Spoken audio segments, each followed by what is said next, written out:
2 నెలకో ఖచ్చితంగా చర్చికి వెళ్ళి తీరుతాను. నేను 9 సంవత్సరాల పిల్లలు నాకు లేకపోయేటప్పటికి వెళ్ళని గుడి లేదు, మొక్కన రాళ్ళు లేదు. రండి నేను ఫాస్టింగ్ లో ఉన్నాను అని జనవరి 1 అనుకుంటాను, క్రిస్మస్ కాదు. ఆవిడ పిలిచి చర్చికి పిలిచి వాగ్దానాలు ఇచ్చారు. వాగ్దానాల్లో నేను ఒకటి తీసుకుంటే అది బయటికి చెప్పాలో లేదు తెలీదు. ఫాస్టర్ గారు స్టేజ్ మీదకి రమ్మంటారు.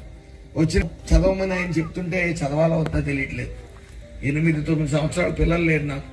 అందులో ప్రభు ఆ వాగ్దానం ఏమిచ్చారంటే, ఇసుక రేణువుల వలె నీకు పిల్లలు జన్మించుగాక. 9 సంవత్సరాల నుంచి ఇసుక రేణువుల వలె అంటున్నారని చెప్తే అని అంటే ఖచ్చితంగా ప్రభు దీవెనలు మీకు ఉంటాయి, పిల్లలు పడతారని చెప్పగానే సంవత్సరం తర్వాత గుడ్ న్యూస్, కరెక్ట్ సంవత్సరం దాటకుండా గుడ్ న్యూస్ విన్నాం.